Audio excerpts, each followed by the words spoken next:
Faz tempo, né? Que a gente não reage a alguma coisa aqui na Twitch. Esse canal é muito interessante. Grécia Antiga Revisitada, está em inglês. Nós veremos um vídeo chamado Ares e Nosso Amor pela Guerra, ou Nosso Amor da Guerra. Eu não assisti esse vídeo ainda. Tem 11 minutos. Eu quero assistir com vocês aqui. Certo? Vamos lá, né? Sem mais delongas. Tá com legenda em português, eu acho. There's one sentence in one scene from one film, pattern, that sums up the least remembered of the 12 gods. Ares, the Greek god of war. The general walks the field after a battle, the earth burned and tanks set on fire, surrounded by corpses of men. He takes up a dying officer, kisses him, surveys the mayhem, and says, "I love it. God help me, I do love it so. I love it more than my life."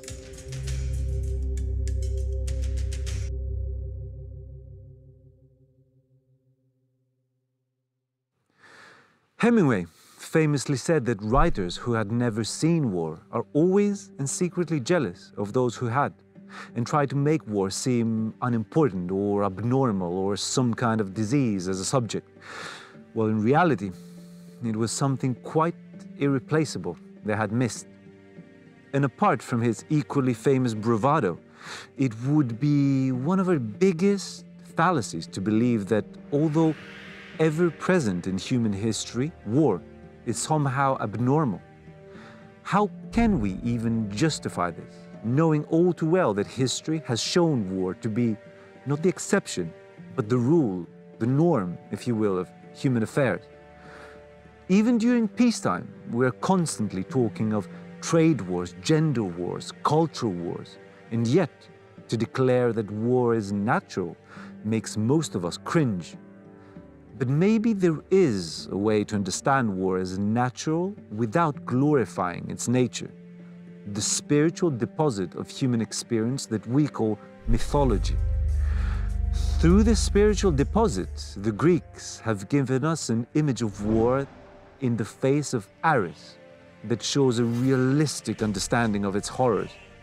For them, Ares was the androphonos, or man-killer, a war god that, unlike those in other pagan religions, in Greece, he remained strangely marginal, with only a single temple surviving in Athens, probably a Roman reconstruction at that.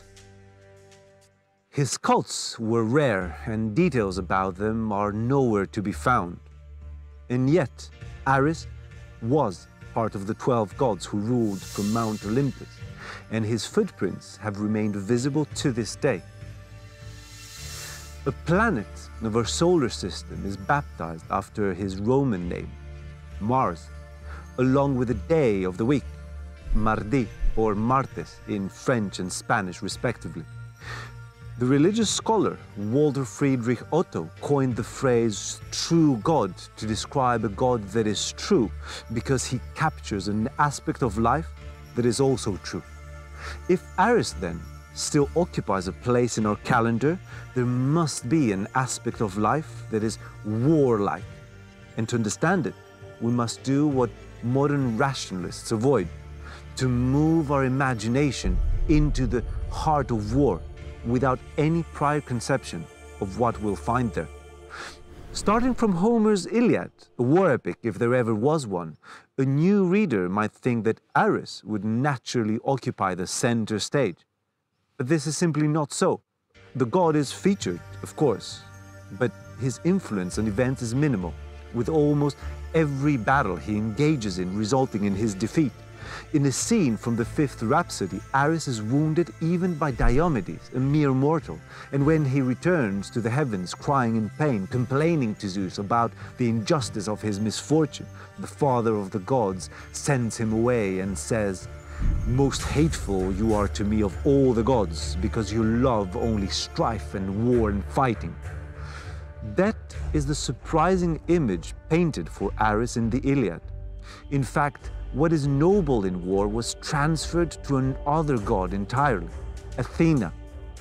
And when she and Ares engage in conflict, the male war god always comes out the loser.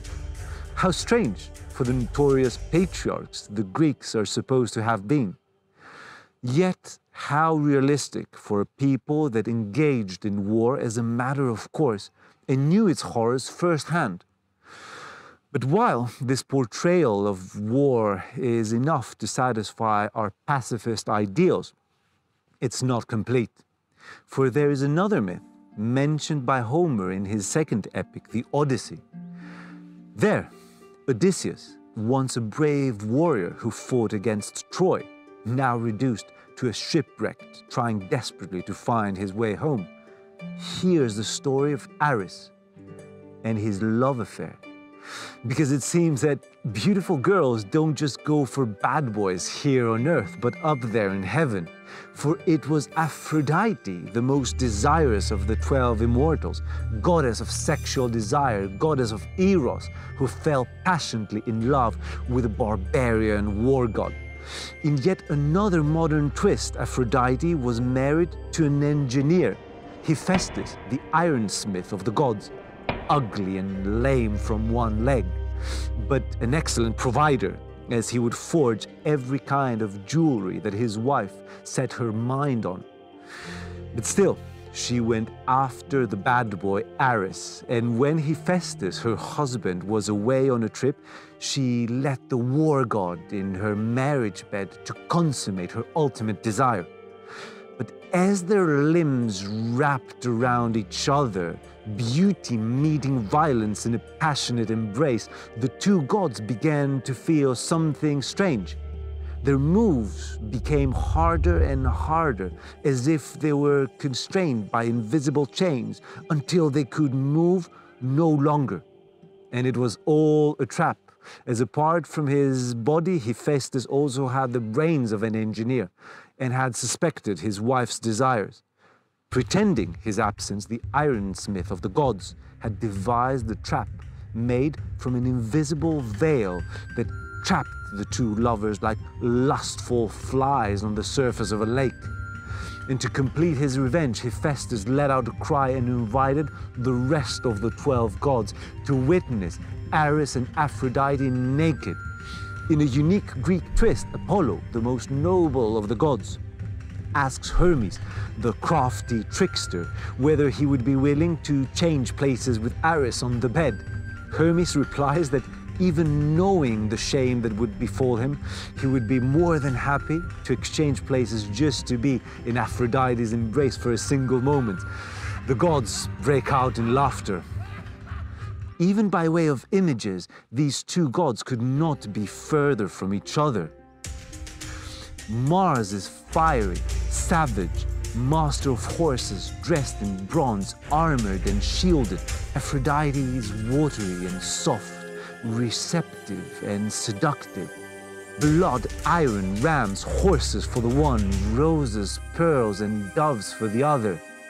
Yet the poets insist that through their union, always behind the backs of the rational mind, Hephaestus, they will produce a child, Harmonia, harmony.